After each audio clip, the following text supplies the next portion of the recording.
I hope you will have some time to see some of the sights and the colors of the city. I know you have very important work to do. This is a conference of serious mathematicians in pure and, as I also learned, in applied mathematics, as well as I also learned in mathematical education as well. 3 branches of mathematics, absolutely important to the future of the discipline, not only at universities and other institutions of higher learning, but also throughout society itself as well. In fact, as I was listening to this choir singing earlier on, I was thinking there are 2 pure forms, music and mathematics, that probably represent what I could consider, the languages of the universe in a way. I'm sure if we were to discover another species on another planet that is reasonably intelligent, and we can communicate with them, I think Carl Sagan said this, the famous astrophysicist, some years ago, that mathematics would be certainly a language of the universe through which we will communicate about our world, about the structure of our atoms, our atmosphere, the biophysical characteristics of our planet, how we look, how we function, what we consume, and so on, and the life cycle of nature on the earth as well. If you want to describe that in a language which probably would be universally understood, it would probably be mathematics. But after listening to my choir tonight, I have to say, music will be that other pure form as well. Don't you agree? Huh? Absolutely. I mean, if they have their ears and if they have voices, then surely we will be able to sing them the story of humanity as well.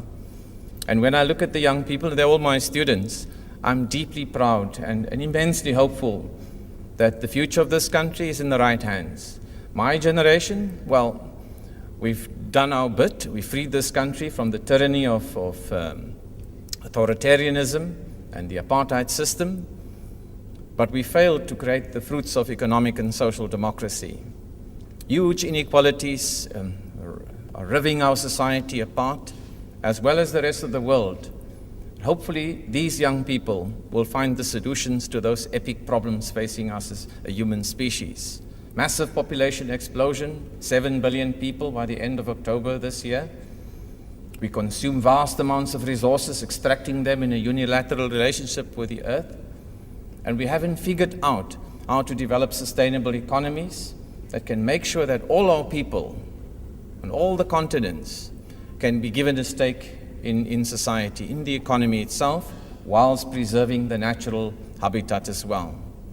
Hopefully the next generation will have figured out solutions how to do this, to be able to propagate human progress and inclusion of people in the economy, and find answers to those age-old questions of poverty and degradation, and at the same time preserve this heritage that we have, in a sense, borrowed from those that are still to be born as well.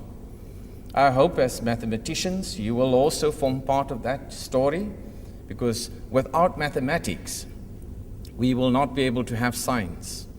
Just earlier on, Deputy Minister and I visited a very sophisticated facility on our physics campus, which we put up this year with a large amount of money, generously donated by the ministry and the Department of Science and Technology, as well as the university also put in some of its funds, and from the private sector as well. A big high-resolution electron transmission microscope to do nanophysics analysis of material science objects. And you cannot be a good physicist, and you cannot be a good biologist for that matter as well, unless you have a grasp of mathematics.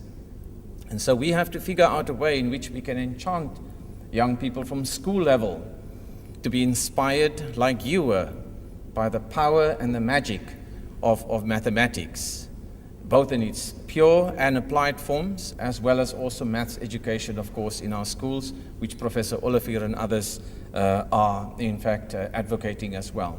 I hope that you will talk about all these challenges. How do we pass this genius that we have in this room from all corners of the earth? How do we pass that on to the next generation and inspire them, just like you have been inspired as a young child growing up in belief that mathematics is such an interesting discipline and the lingua franca of science in all its diversity today. And none of the other sciences, and indeed technology, cannot evolve unless we have a strong mathematics foundation as well. This university is committed to the preservation and the promotion of mathematics in all those spheres. I hope that the institutions that are gathered here today, we will be able to keep those bonds going as well. And of course, it's a huge privilege for us to be able to host this joint conference, which I believe is a bilateral conference between the American Mathematics Society and the South African Mathematics Society, and also bringing colleagues from all over the other parts of the African continent to this location as well. I believe there are quite a large number of our students here, postgraduate students from this university and others as well. I hope that you will enjoy the privilege of being part of a great team of scientists and deliberate on some of the esoteric and perhaps some of the more practical, empirical questions that they are going to be grappling over the next day or two as well. Once again, on behalf of the University Council, welcome to NMMU, and I hope you're going to have a great and a productive conference, and of course also enjoy the food. Professor Booth told me that you are famished, you're starving after a long day. Hopefully his budget has been sufficient to cater for this evening's celebrations as well. Thank you, Professor. There's one or two colleagues that I just wanted to also mention that Jeff asked me in particular to mention, apart from our minister as well. Professor Sewea, who is also the SAMS president, a special welcome to you, and Professor Robert Deverman, also who is the secretary of the American Mathematics Society as well. All of you colleagues are welcome here, and I hope you're going to have a wonderful time, not only at this university, but also in the city of Port Elizabeth. Thank you very much, colleagues.